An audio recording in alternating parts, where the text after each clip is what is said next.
Всем доброй ночи, друзья мои. Я хочу немного рассказать об удивительной сущности, о которой мало известно.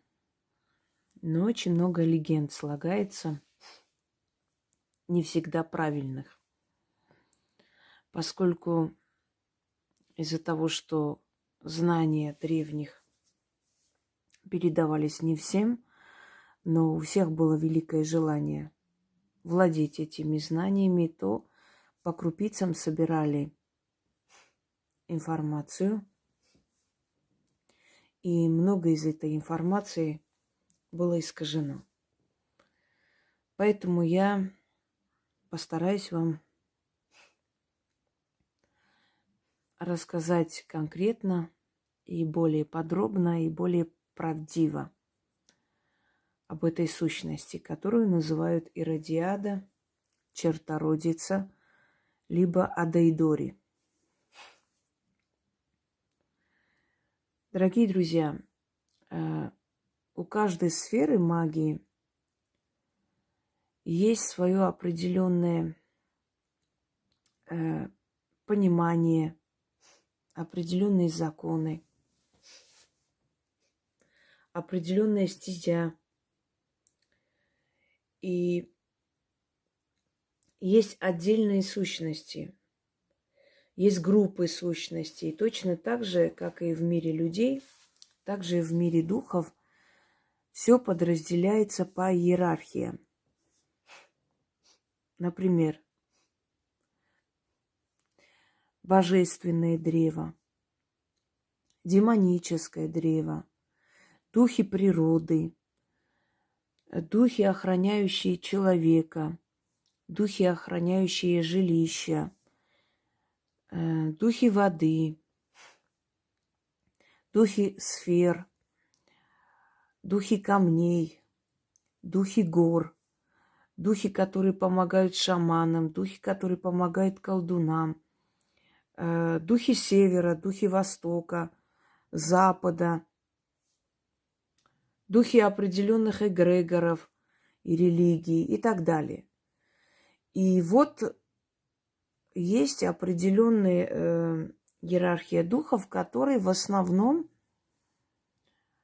действуют на человеческую психику, создают видения, страхи наводят, помогают навести болезни, иногда снять эти болезни, охраняют мир мертвых, охраняют кладбища и прочее, прочее. Таких духов издревле называли черти. Черти вообще это древнее понимание, очень древнее название вот этой иерархии духов. То есть это не с христианством пришло. Христианство просто перенимает очень многое, взятое с язычества. Многие путают чертей и бесов. Ну, это не совсем так. Где-то схожесть есть, но не совсем так. Понимаете, как? Бесы – это низменные духи. То есть духи, которые наводят кошмары, духи, которых можно отправить в сон врага, духи, которых можно отправить для того, чтобы они мучили врага. Хотя бесы тоже разделяются на определенные категории. Есть более высокого уровня бесы, есть более низкого уровня.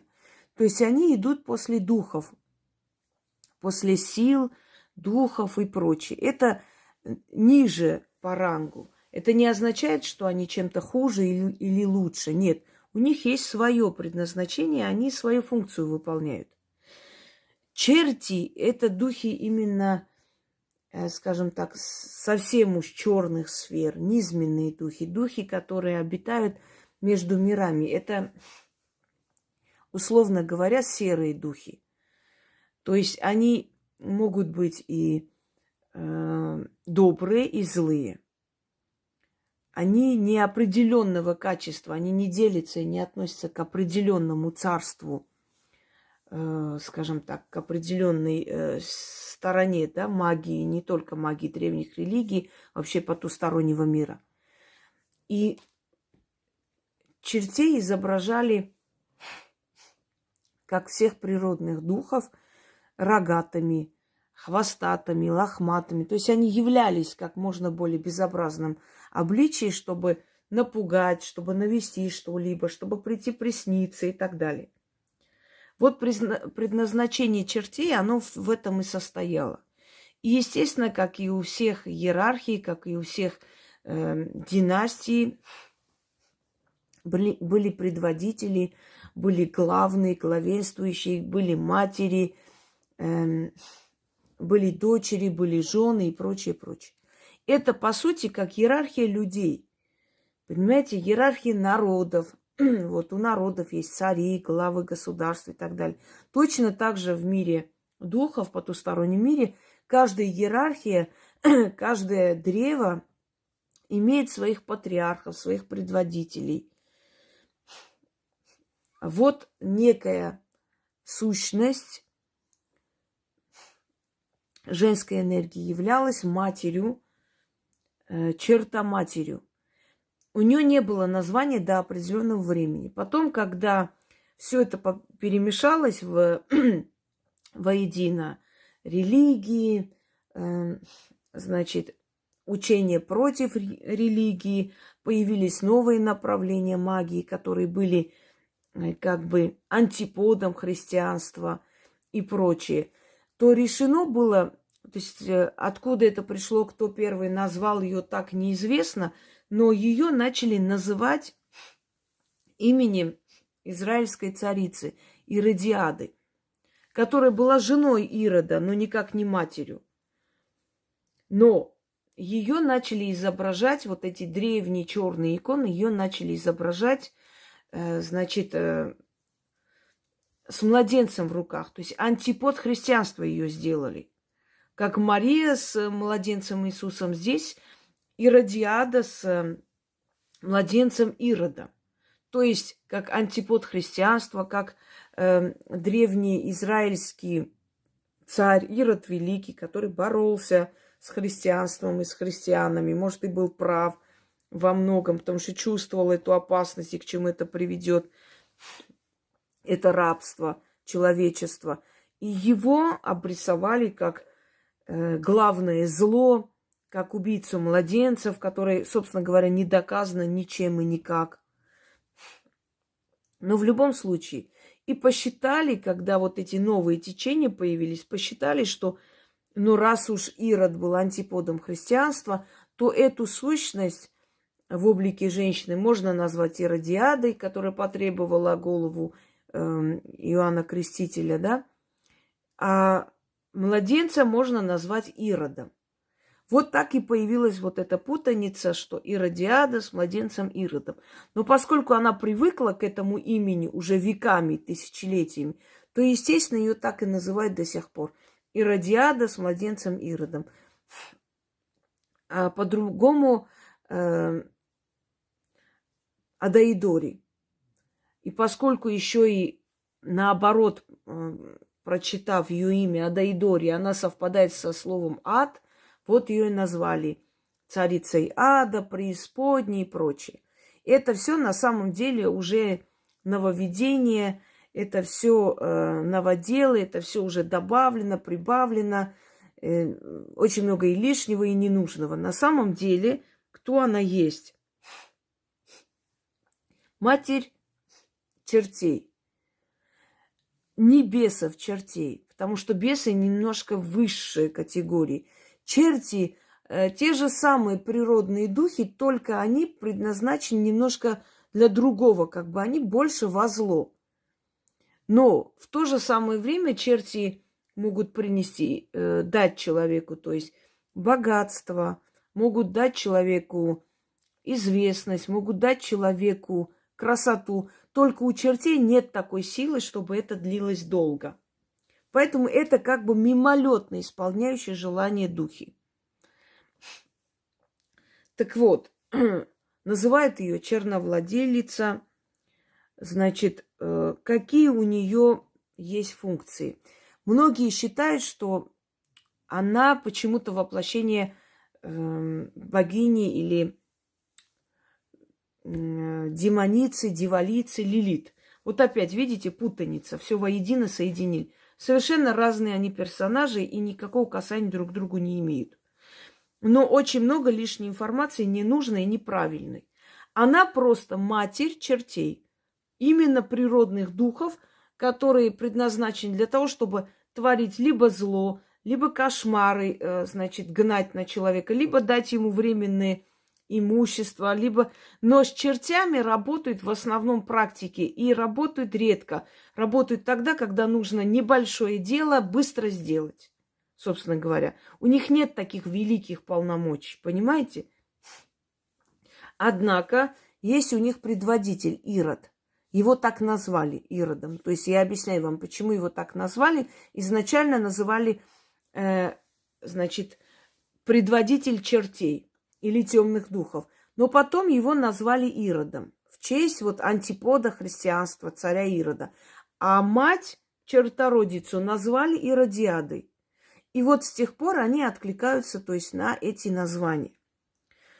Иродиада – это та самая сила, которая может исполнить желание, но практикующего человека. Исполнить надолго и очень сильно. Она может дать защиту, она может дать богатство, победу над врагами. Можно попросить ее о масштабных делах, поскольку у нее очень большая рать, у нее много детей, много тысяч детей, у нее много тысяч внуков, у нее много тысяч подчиняющих ей, да, огромное количество подчинителей. То есть, поэтому, скажем так, она может их направить на государственных деятелей, она может изменить судьбу целых народов. У нее эта сила есть. Как вообще с ней обращаются? Чертородица, она в основном любит приходить на ночные зазывы или вызовы. Ей нужно дать откуп после того, как все сбылось. Сырое мясо с кровью, печень оставляется под деревом или на перекрестке, смотря что вы просите. Естественно, с ней шутить нельзя. Просто так вызывать непонятно зачем, потому что это наказуемо. Трогать не практикам ее нельзя. Это может ее оскорбить, она может очень страшно наказать, вплоть до инвалидности и прочее. Есть различные, собственно говоря, различные откупы, различные просьбы, различные ритуалы к ней. Есть различные молебны к ней и так далее. Но они на определенные случаи. Я создала более такой уникальный ритуал, который охватывает все сферы. Далее, люди, которые ходят в храм, люди, которые, то есть занимаются магией, как они говорят, но они в то же самое время ходят и в храм, и везде, и всюду. Им вообще чертородицу трогать не стоит и не смейте, потому что это для вас будет очень катастрофически потом. Икона чертородица. Это мне выполнила для меня Яна с тайными символами, символом жизни и смерти, поскольку она является где-то и хранительницей могил. Ее просят иногда присмотреть за старинными кладбищами, склепами. Она может наказать людей, которые туда влезают без спросу. По моей просьбе она исполнила, то есть написала эту красоту, эту икону. Это очень красивая женщина, но в то же самое время очень опасная. Ореол золотой означает дарующий благо, богатство. Иногда изображают этот нимб и в черном цвете по-разному. В руках она держит своего младенца, предводителя чертей, военачальника чертей Ирода. У нее есть власть попросить сына и направить свои рати туда, куда попросит тот человек, который ей понравится. Зажигать ей нужно 6 черных восковых свечей и 6 раз просить о том, что вы желаете. Однако в этом ритуале охвачена вся сфера. Если вы просто хотите быть удачливые колдуны или ведьмы, просто проводите этот ритуал. Но помимо восславления ее, помимо того, чтобы колдовство твое было удачным, чтобы ты жила богатство и в достатке. Понимаете, это постоянные, как мантры, повторяющиеся ритуалы, которые дают вам возможность все время быть на плаву. Я объясняю для практиков. Как вы думаете? Вы думаете, просто так с воздуха, с неба дается удачное колдовство, помощь, сил, благодарность, да? То, что тебя не трогают, ни власти, ни враги не могут с тобой справиться, ничего. Это же не просто так, это не случайно. Это именно результат твоего постоянного обращения к разным силам, которые тебя оберегают и охраняют. И, естественно, еще самый главный фактор – это верность силам и выполнение того, что они от тебя хотят. То есть ты исполняешь их желания, ты им служишь. А взамен они тебе дают защиту, они дают тебе славу, богатство, имущество и, естественно, окружают тебя защитой, и ты становишься просто неуязвима, непробиваема, не ставится непрогляд, то есть они не могут видеть твои дела, кто хочет, у кого есть хоть какая-то сила. И самое главное, тебе не страшен никто. Никто из земных ни властей, ни властимущих, ни сильных людей мира сего, ни людей, имеющих возможности, связи, ни враги, ни сплетни, ничего. Ты как была, так и останешься. Это именно есть результат обращения к этим силам. Так что вы можете просто к ней обращаться с этой просьбой каждый раз, повторяя и говоря то, что вам хочется в жизни, а здесь все охвачено, все самое нужное для ведьм. И в конце есть еще одна просьба к тебе, если у вас есть эта просьба. Если нету просьбы, просто читайте этот заговор, славите ее и время от времени откупайтесь сырым мясом, печенью, монетами, камнями и так далее. Желательно, чтобы эту икону никто не видел, кроме вас. И желательно, чтобы выполняли это в канонах и, скажем, в законах магии, со всеми вытекающими, со всеми знаками и так далее. Различные есть типы икон, различные есть направления икон, черных икон керадиаде. Но не все они рабочие, потому что для того, чтобы выполнить эту икону, это должно быть под диктовку мастера, понимаете? Только тогда эта икона имеет силу и прочее. Итак, как активизировать такую икону? Да просто так, постоянно начитывая и обращаясь, ты уже активизируешь эту икону. Потом закрыть и спрятать.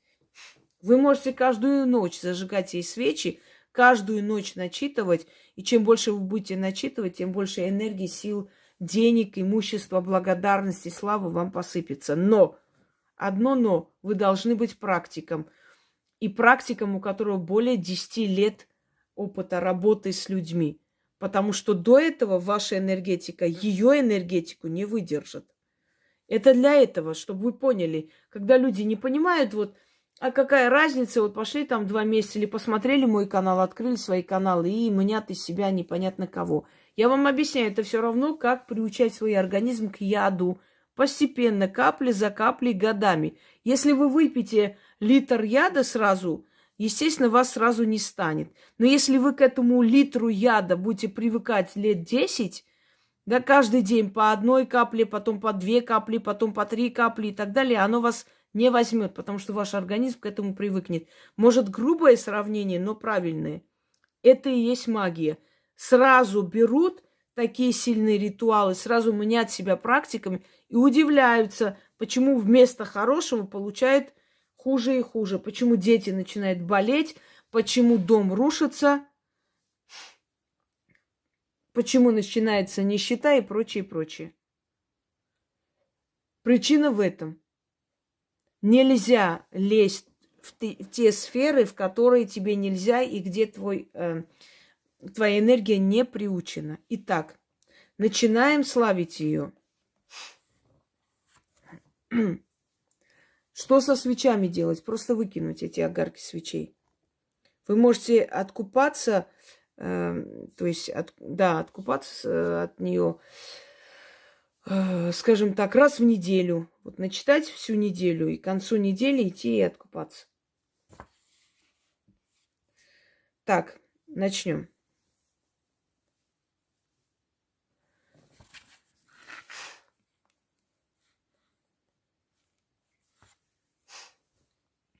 Славлю тебя, великая чертородица, государиня преисподней, славная дочерь тьмы, матерь Ирода, военачальника. Слава тебе и почет тебе в чертогах твоих. Прошу тебя, приди на мой зов сейчас, духом своим явись, услышь меня и помоги. Подсоби в деле моем. Быть мне государиней среди князей, быть мне богачом среди простого люда, быть мне мудрецом среди ученых,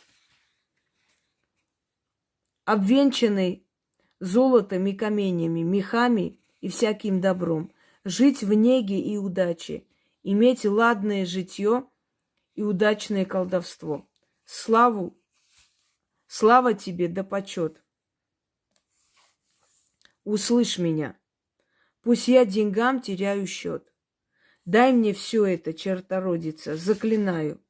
И прошу тебя, и еще есть просьба к тебе. Эту просьбу я озвучу потом. Славься, госпожа преисподней, мой почет тебе и почитание заклято.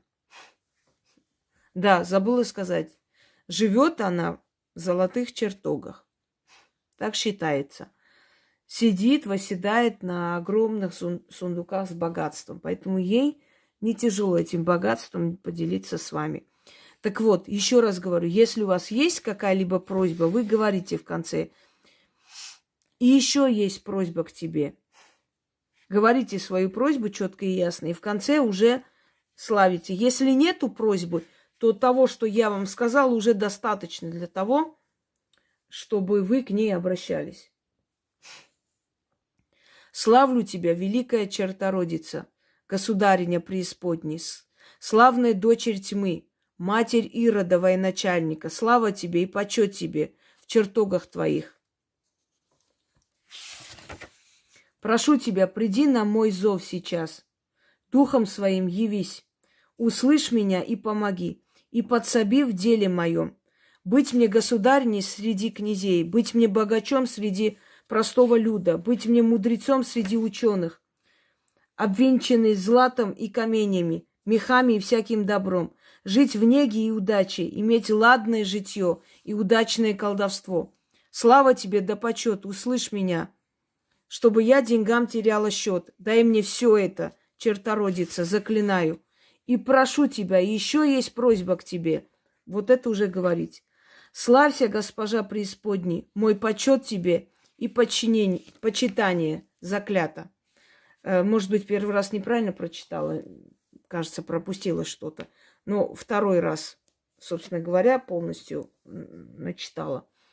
Я предупрежу Яну, чтобы она написала то, что я пропустила. Иногда бывает, потому что мы все люди, мы все устаем, особенно я. Так как очень много дел и работ. Всем удачи и пользуйтесь во благо себе и людям.